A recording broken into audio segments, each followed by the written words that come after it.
Hello, everyone. Today we are learning Daf Kufay of Torah Ohr, the Haisafas of Parshas Vayechi, in the blessing that Yaakov gives to his son Yoseph, Ben Peiris Yosef, Ben Peiris Ali Ayin.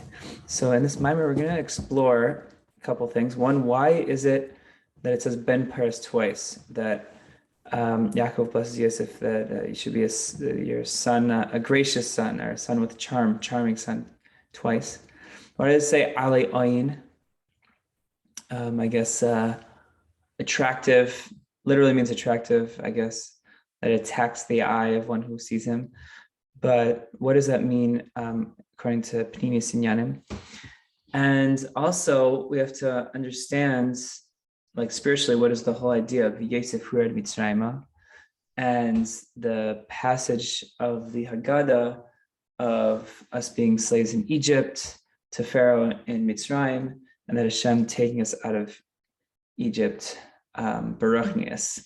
Now, to understand all this, we first have to really understand what is Arch Anpin. And for this mimer, we're going to really equate Arch Anpin to Keser. So Arch Anpin really is, there's a machlekes, I guess, in Mekabalim, that whether it's Arch Anpin is a part of Or Sof, or is it a part of Atzilus? So the answer really is that it's both, as brought down by the Arizal, that Arch Anpin is essentially an intermediary between Atzmos and Atzilus and the emanations. Since Or Sof is really a spectrum that spans many different levels, and the very end of that level of Or Sof is Arch Anpin, and that is actually that connecting piece, so to speak, to really take that infinite light of the Or Sof and make it possible to be emanated into emanations, as we know, as the 10 sphirot, the 10 spheres of Atzilus. So, yes.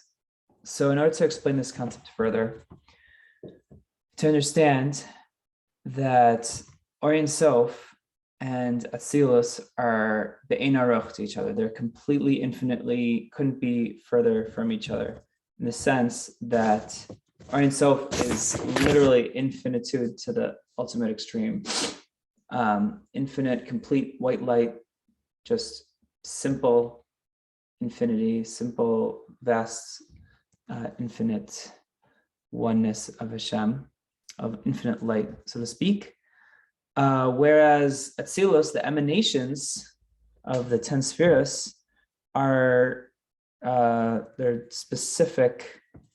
They are infinite in a certain aspect, but in another aspect, they are very much have a sense of hischalkut. Hischalkus is has different variations. For example, chachma, wisdom, is, even though Atzilus, as an emanation of wisdom, is an infinite emanation of wisdom, is still very specifically wisdom and not understanding, or wisdom and not chesed, or it's not kindness. Chesed, loving kindness, the first of the emotions, that is a very unique godly light that is channeled in a very specific direction.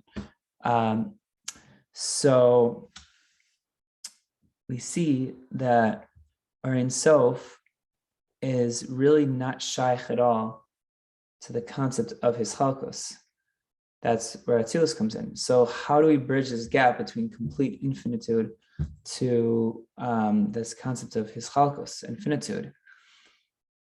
So the general rule we have is that we don't with the spheres, don't even have the name Elokus associated with it, meaning it's not actual 100% godliness in the sense of Or Sof.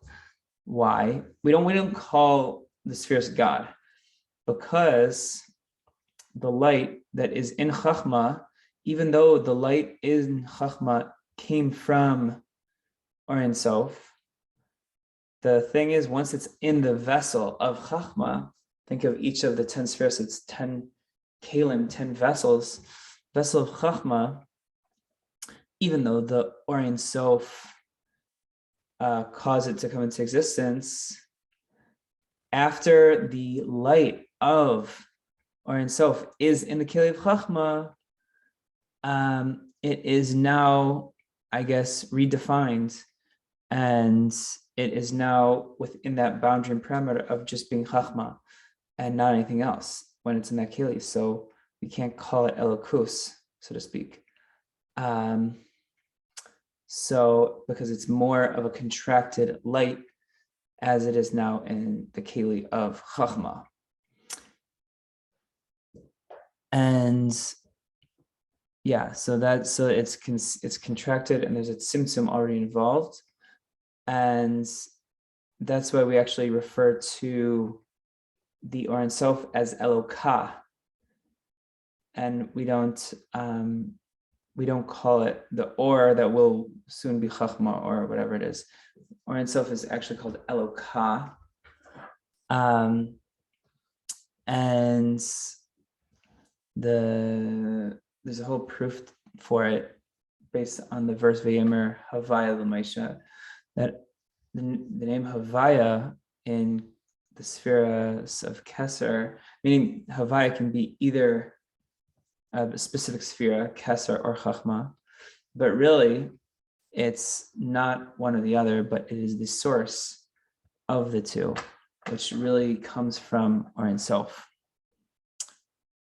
So Elokah is really beyond the actual vessels of Atzilus itself, but rather Or Ein Sof. And according to this, it is known, for example, the name Kale of God, Aleph Lamed, that is God's name corresponding to the sphere of Chesed.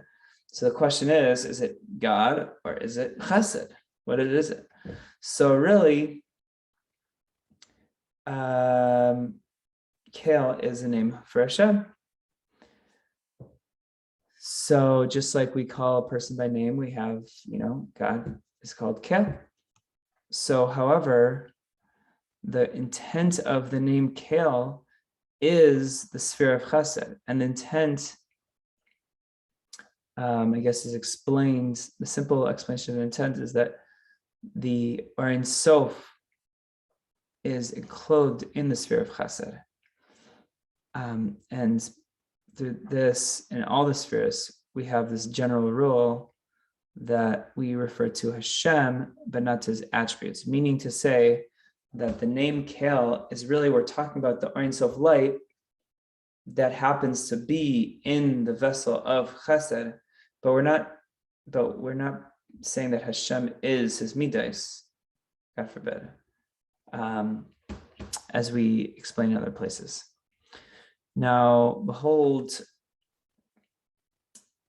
after the fact that we know now that Or Ein Sof is completely beyond, and it's a simple, infinite light that I guess extends itself into very specific lights in specific vessels, we are forced to say now that there must be some intermediary between the infinite Or Ein Sof light and the Kalim and the world of Atzilus and the emanations in order to have this process happen. Why is that? Because since they are complete opposites, we know there's a general rule that they're always, whenever you have two opposites, the only way to unite them is you need some kind of method or mode, a connector, a shituf, to connect and unite these two.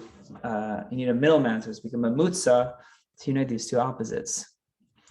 And this is Arach Anpin, as we've been discussing, that there is in Arach Anpin, it has from within Arach Anpin the light of Or Ein Sof itself. But at the same time, it has the ability to take that light and extend it into the world of Atzilus, of emanation, into those specific 10 modes of emanation. Now, behold, it is understood that because of the level of Atzmos, of the infinite light of Hashem that is in Arach Anpin, because that lo haya adayin sibla mitzius chachma bina she'yatzlu, that there's still not a reason for the existence of chachma and bina yet, even after the fact that there's light of the infinite itself in Arach Anpin. This is because the way this happens is through the tzimtzum of Keser, of Arach Anpin, which in a certain sense does not become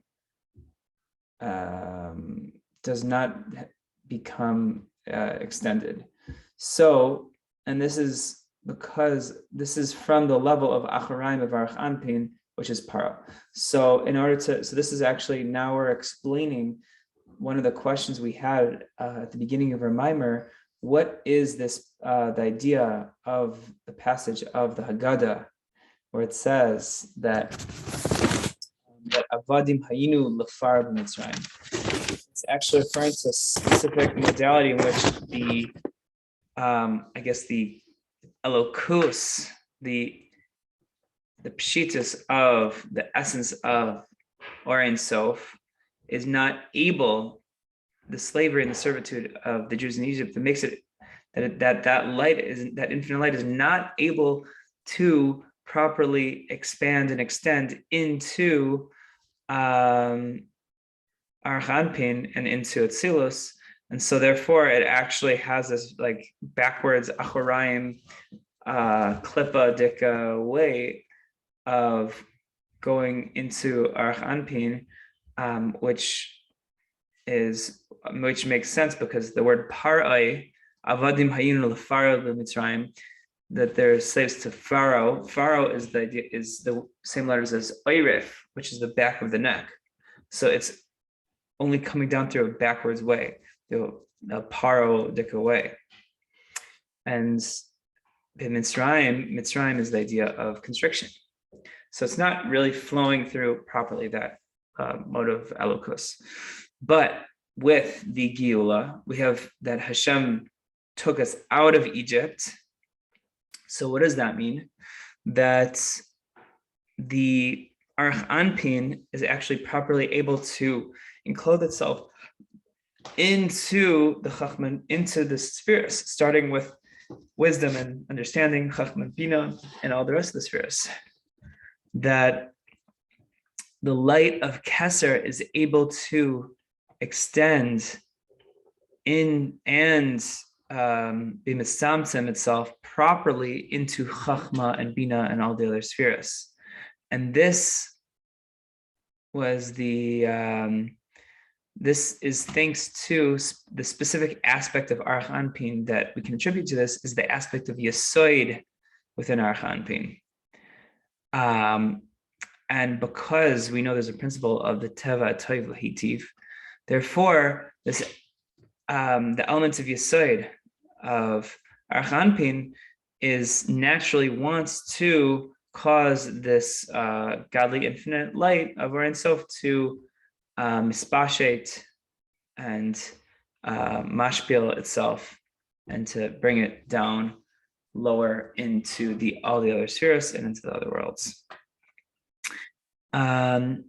So also down here in this world, so when it doesn't work properly, like we were saying, the idea of Gullus and being slave to Pharaoh, we have in this world, we see a lot of that constriction and the Mitzrayim, these mitzars of Arach Anpin Bria, I guess maybe blockages, those are constrictions. So in the world of Bria, in our world, in the lower worlds, we see this, that the illumination of Hashem's essence is not really present in the world properly, because it's concealed thanks to Pharaoh, this enslavement, so to speak, of the godly light that's not able to properly come down in a healthy way, but rather in a backwards way. So therefore, it's not able to properly do that. And that's just the nature of how the world operates in Gullus.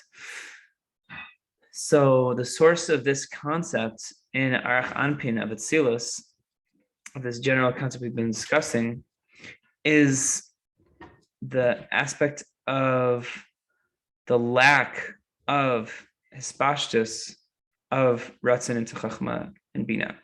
So, meaning that there's a disconnect between the will, which is connected to Keser or Arach Anpin, and the wisdom, which is the beginning of the spheres. Which actually brings us to another topic, that a related topic, that we have two different aspects of Ratzon. It's really a spectrum, but two general aspects. One in which the Ratzon and the Chabad, or the Chachma, which is the first of the spheres, are very much related. So to speak, that the Ratzon is really only going to want to do something that the intellect also wants to do, meaning I want to do something because the intellect wants it, which in a certain sense, in our mashal, that's a greater level because you have that connection, but there could be negatives to that also. But there's an even higher level of there's another level of Ratzon that really it's not even dependent on Chachma. There's really not even that connection, which was kind of like we were just explaining earlier, where there wasn't that proper connection between the Arach Anpin as it was able to come down into Chachma. So therefore, what you end up having is that I guess it's called Atzmos Haratzon, which essentially the idea is it makes it possible for someone to want something that's completely irrational, so to speak. This kind of explains, this could be in the negative sense, but it could also be in the positive sense, how Hashem has Erech HaPayim, how Hashem has infinite patience, so to speak, even for Rishayim to do tshuva, for example. And the reason why it says that in Pirkei Avos that there's 10 generations from Adam to Noach is in order to show how much patience Kama Erech HaPayim, which even like it's a patience to a level that's beyond human intellect. Okay, so now we move on to the next paragraph of Vihine. Now, in truth, in order that there should be an arousal from this descent of light, of the essence of Hashem's light, into Chachma and Bina and all the other spheres of Atzilus, which is a great contraction of light, it is only can mainly be attributed to the level of Yesoid. What's so special about Yesoid? That essentially Yesoid is special because it's part of a unique process we're about to describe, in which there is an arousal of the feminine waters of my Nukvin, which is essentially Malchus, that actually is able to arouse and inspire Yesoid. And then from there, the attribute of Yesoid is able to ascend the feminine waters, these, Malchus in a sense, in essence, to its Le'atzmutzai, to Hashem's essence. So, and then from there, it's able to be mamshech and be drawn down afterwards, in the same process we were describing earlier with the Atzmusar and Saif coming down into the Cahnman of Atzilus, etc. So the two types of elevations or inspirations of these feminine waters is alluded to in arguably the most famous pasuk of the Torah, the Shema Yisrael. So the word Shema actually can be split up into Shem Ayin, which alludes to the arousal of the feminine waters, which is Malchus of Malchus, Man Dinukva, which is Shem Ban, and then Yisrael represents the arousal of the feminine waters of Yesod, which would be Malchus of Yesod. Then that is able to spark the process of Hashem Elokeinu, which is essentially the idea of Ein Sof being mispashet into the Esser Spheres, starting with Cahnman Bina. And then from Cahnman Bina, coming down into Zah, to the emotions. And this causes Havaya, the tetragrammaton of Yud Kei Vav Kei, which is the Esser Spheres of Atzilus, to be Echad, to be one. So Shema Yisrael, Havaya Elokeinu, Havaya Echad. From above to below in an abundant way. So the explanation of all this, in order to understand all this, we have to understand the word Shema. The first word of the Shema has a large letter Ayin written in it. And when you read it from the Torah, it has a large Ayin. So what's the significance of this? It's Shem Ayin, the name of Ayin, which is the number 70. The number 70, as the Gematria for the letter Ayin, alludes to the 7 Tachtoines De'ima. I guess the 7 sub attributes of Ima, which would be Bina. Now from these 7 these attributes that stem from Bina, that from them we have becomes the 7 supernal kings that we actually mention in the Chumash. And that which we have this large ayin comes to allude to these 7 kings.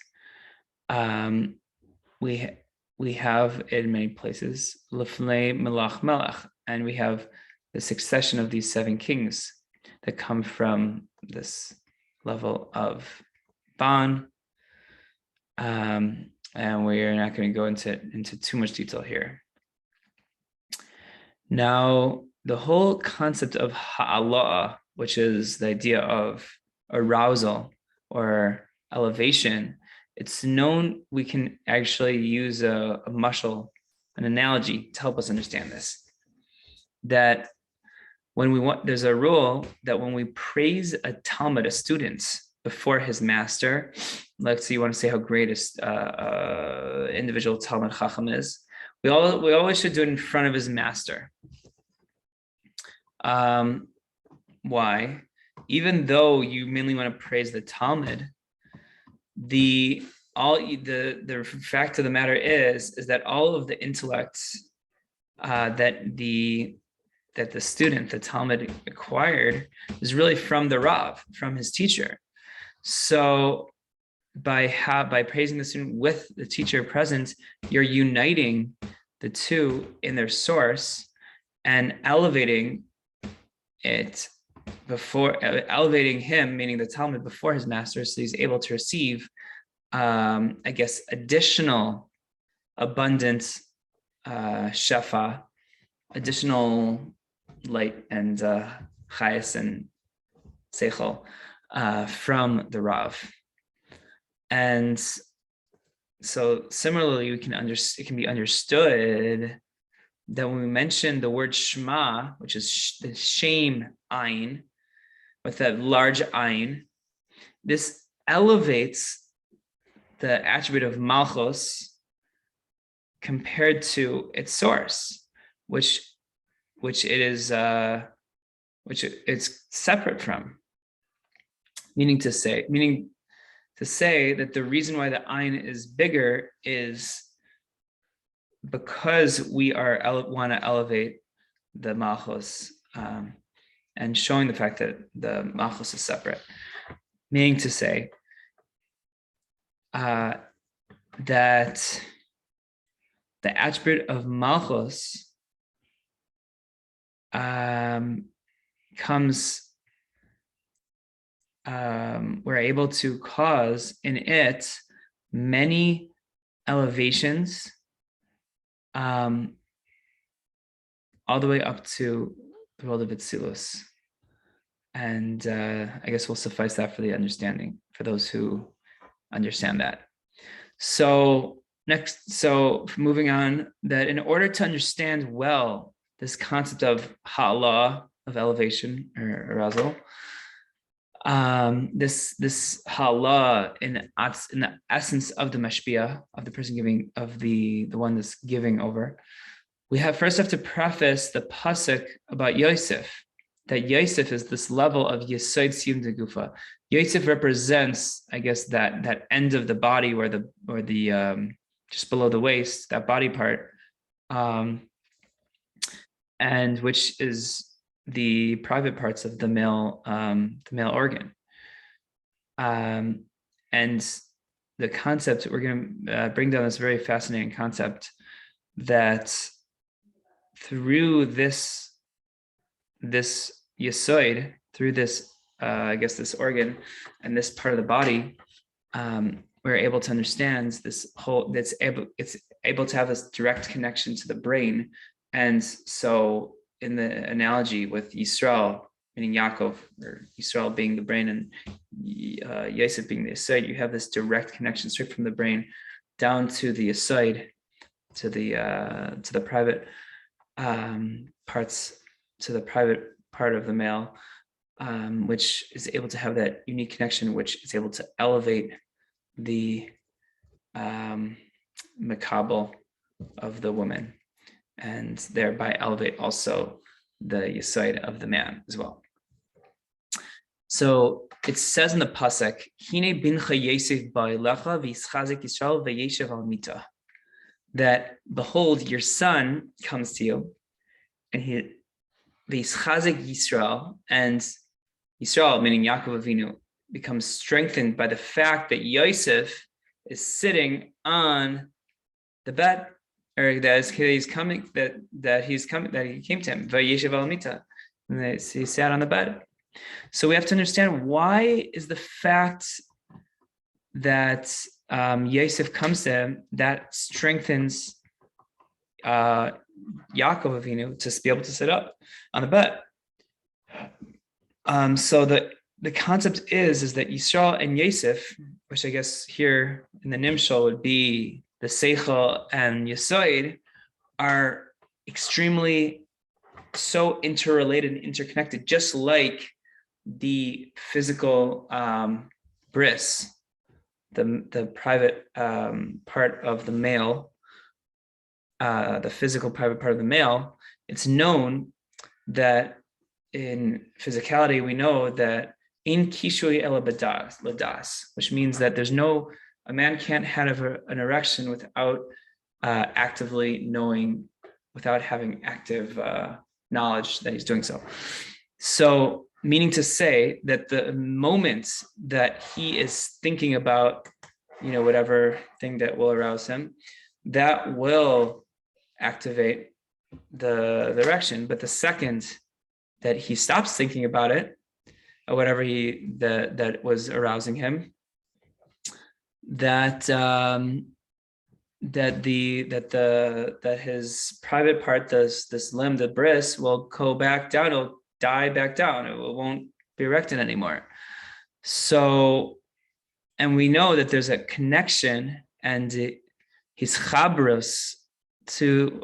So we know that there's this intrinsic connection between the brain and the private part, the male privates. It's just a very direct line connection that's even more direct to a certain extent, more than other limbs of the body. Because, for example, like if I have a desire to throw a ball or something, or to wave my hand, it's not immediately going to happen uncontrollably. I'm just going to throw the ball with my hand. No, but only by the male the private part of the male will that immediate reaction happen. So the reason for this natural phenomenon and spiritual phenomenon is that I'm not a doctor, but there's nerve fibers that stem from the brain stem that come all the way down from the brain down the spinal cord, through the middle of the spinal cord, and it connects straight. Obviously, it branches out and connects to other limbs as well, but it also connects very strongly straight to the private parts of the male, straight from the brain. And so to such an extent, they literally become almost like one entity. And this is why it's possible for a male to get an erection immediately, without any lapse at all. Immediately, once he thinks, it goes, the message goes straight down to the private part of the male, and the erection is made. So also this the seed of the male, the spiritual seed, I guess the potential for birth within the female is actually also comes straight from the brain, and is drawn down through the spinal cord. The message to procreate, to actually create the potential for life, comes from the brain. Now, if there is some sort of, I guess, weakness in the brain, then the baby, it won't be possible to have a baby through that union. And similarly, the opposite. If you have a weakness in the male member, the male private part of the body, you also the brain won't feel as strong of a pleasure in the experience of being together with for the husband to be with his wife, because the private part of the male is completely one, literally one, and it's considered exactly one with the brain of the male. And so we find that whether we have this elevation, this ha'ala, this elevation, which is the erection to arouse the drop of the semen, spiritually and physically, that it's literally like one thing. It's literally considered one, whether we have the drawing down of the drop of the semen, or the drop of the seed, so to speak, or we have the arousal of the actual erection. Both are, it's all considered one concept, just two stages of one concept. And from all of this, it's understood baruchnis. So all of this was really an analogy to understand the spiritual concept by Yoseph and Yaakov, his father, and also by Hashem. So we say that Yoseph is the level of Yesoid, Siyum de Gufa. So Yesoid is the attribute of the emotional, the last of the midos, the emotions, which is the end of the torso of the body, the most bottom part before the legs split off, which is that concept of connection, as we know. It is a known. And there's two levels with regards to the concept of hiskashrus, of connection and uniting. The Yesoid, the element of Yesoid of the 10 spheres is most connected to the idea of connecting to another person, which makes sense biologically as well. So there's two elements of connection. The first one is from below to above. For example, that the male needs to have an arousal, a physical arousal, but also spiritually, this element of this attribute of Yesoid needs to, I guess, arouse itself and connect itself to something that is above it. Like I guess the analogy for that is the actual erection. that a man has. And the second level of the connection is the actual drawing down of the semen or the seed, so to speak, from above, which spiritually connects the idea of drawing down the godly light from above, from something, an aspect higher than it, which in this case would be the Or Ein Sof, to draw down into the makabel, into the recipient. So that will suffice for those that understood all that. So, and it also says in the pasuk that Hine Yosef ba elecha, that Yosef came to you, or behold, Yosef came to you. So what does that mean? That the level of that, I guess, Yosef and Yisrael is like, Yisrael is the body, and Yosef is the limb, is the private part. But really, the whole point we're trying to get at here is that it's all one. The pasuk says, "V'Yosef hine Yosef ba elecha v'yischazik Yisrael." It says later. So immediately when Yosef comes, then Yaakov Avinu, his father, is strengthened. So we see that unity between these two elements of the drop of the potential of seed from the father and the immediately reaction from the son, from the side. So moving forward from this, we can understand also the elevation of Yisrael, of Yaakov Avinu, higher and higher. So Yaakov, through this, I guess, the arousal that Yosef is able to have, he's able to ascend to even higher level, to Hashem's essence, which is the level of Yechida, which is the Pintel Yid, the essence of the soul and the essence of God. And from there, the brain, the intellect, is able to derive a certain level of pleasure within the intellect, and from there, I guess it would then come back down.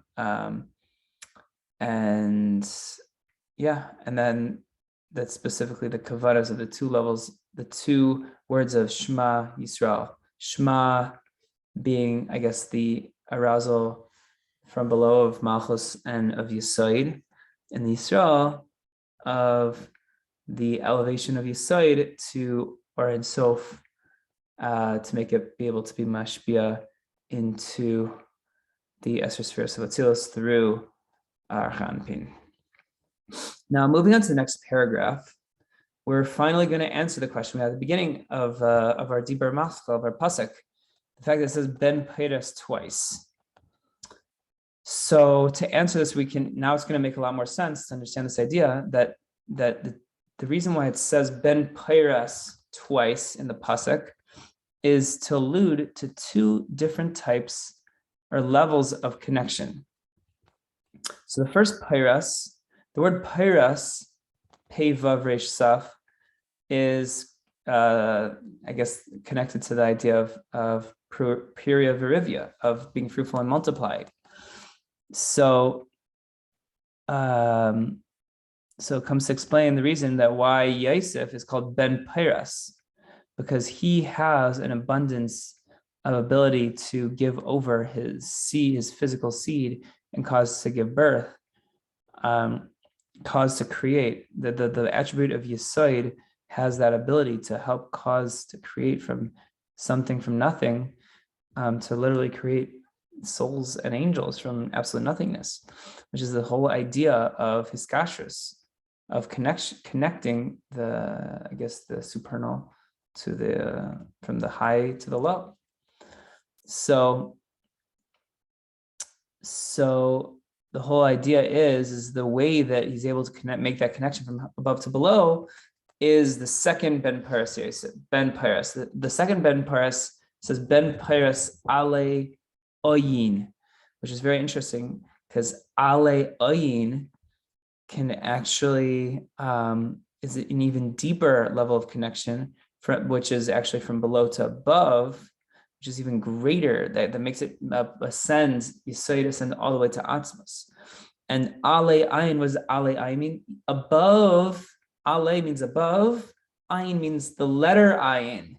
So through this hiskashrus, the level of Yisoid is able to ascend even beyond the level of Ayin, this large Ayin of the Shema, which we were talking about before, to reach all the way to elevate the feminine waters of Malchus, which ascends all the way to its source, to Atzmos, and is able to bring down that light through our Chanpin into the spheres of Atzilus, as we spoke earlier. Because according to the measure consonant to the elevation of the feminine waters is the flow of the masculine waters. And the explanation of this idea is understood from the souls of tzaddikim. This is a beautiful analogy with regards to the souls of tzaddikim. There's two different, ways tzaddikim can cleave themselves to godliness. So there are tzaddikim that they cleave to godliness through, tachlis hafshatais hagashmias. Completely removing any physicality in their lives and being totally focused on spirituality with an absolute mesiras nefesh, giving over their lives to really cleave to godliness and spirituality. So that's one level of tzaddikim. There's the second level of tzaddikim, type of tzaddikim, that they have mesiras nefesh, true mesiras nefesh, like the first group, but they're actually loftier because why? Because their mesiras nefesh causes an even greater, ha'ara, shining in Atzilus. And I guess the analogy is brought down in a Gemara in Baraches that Rabbi Yochanan ben Zakkai and Rabbi Chanina were both praying for, Rabbi Yochanan ben Zakkai's complete healing. But Rabbi Chanina's prayers were answered specifically because he was compared to an Eved, because he was on a lower level than Rabbi Yochanan ben Zakkai. And because he was like an Eved, the prayers of a servant are answered much more than the prayers of a minister to the king, for example, because the servant of the king can really enter the king's palace at any time because he's the servant. He's constantly serving. So he's much more in constant contact with the king, as opposed to the minister, a high-ranking minister. He can only really approach the king when there are important matters to discuss. So he doesn't have that constant access. He can't have to the king to really bring down the blessings of healing or blessings in whatever way it may be.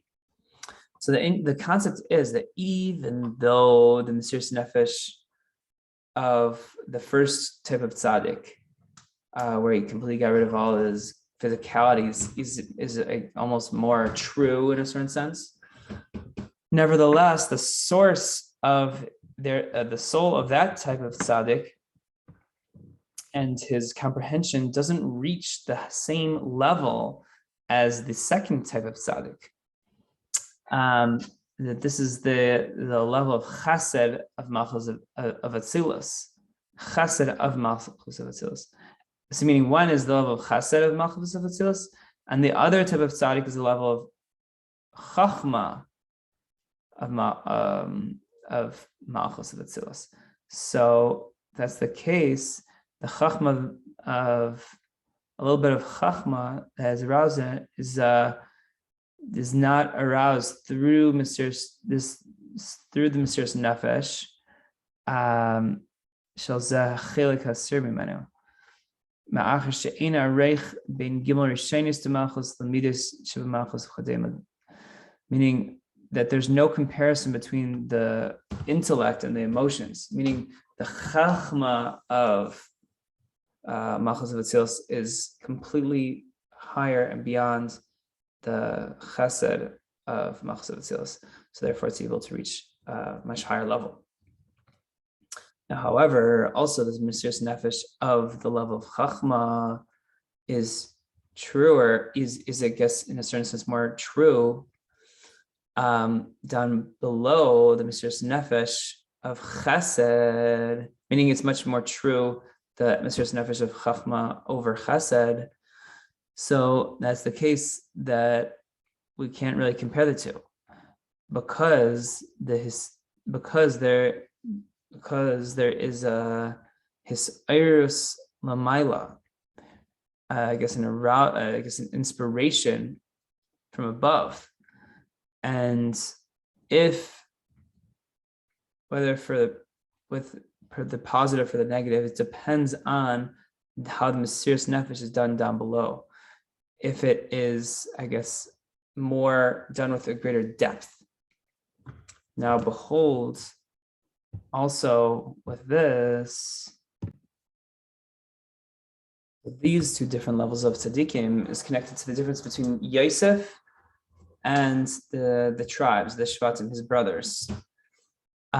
Meaning that there's two aspects here: the concept of acquiring intellect, the intellectual capacity of understanding godliness from the soul of Yoseph reaches an elevation that is in the level of Atzilus. And also the Mesiras Nefesh, his Mesiras Nefesh is even deeper with the depth of his heart, with a true connection and cleaving to godliness from the depths of the heart. Therefore, that his iris, that I guess arousal that reaches above, is also from a very lofty level. Now, but that is not applied by the Shvatim, by the brothers, because they didn't have that same depth and level of connection as Yosef did, because they were from the revealed world, and Yosef wasn't. So the whole idea of Ben Peres Ale Oyin is that Yosef was able to reach the depths of his heart, to rim the depths of his heart to the elevation of the feminine waters of his malchus, to a place so high that no one else was able to reach, even higher than the large ayin of the Shema. And therefore Ben Peiras is, in a revealed fashion, is able to draw down additional ha'ara, additional, I guess, light. And this additional light and life force only comes through this elevation of the feminine waters into a place that is much higher, and is that the feminine waters are able to cleave, that the malchus is able to cleave to Hashem's essence. And the Shvatim, on the other hand, were not able to do that. Their elevation of malchus of the feminine waters was only up until the large ayin of the name of Shema, which I presume is only the level of Yesod, but it wasn't able to reach anything higher than Yesod. And that suffices for the understanding. And behold, to finish off the mimer, behold, this is just like the analogy of one who shoots a bow and arrow. So you shoot a bow and arrow, it's the further you pull the arrow back, the farther the arrow is going to go. Especially when pointed upwards, the analogy works even better, that you're pulling lower and it's going to shoot up way higher. So meaning to say that any time that the depth of the love and the connection is deeper, a deeper connection is almost like going down, but that deep connection is going down, it will cause an even greater ascension of Malchus to the even higher heights. And the opposite can happen as well.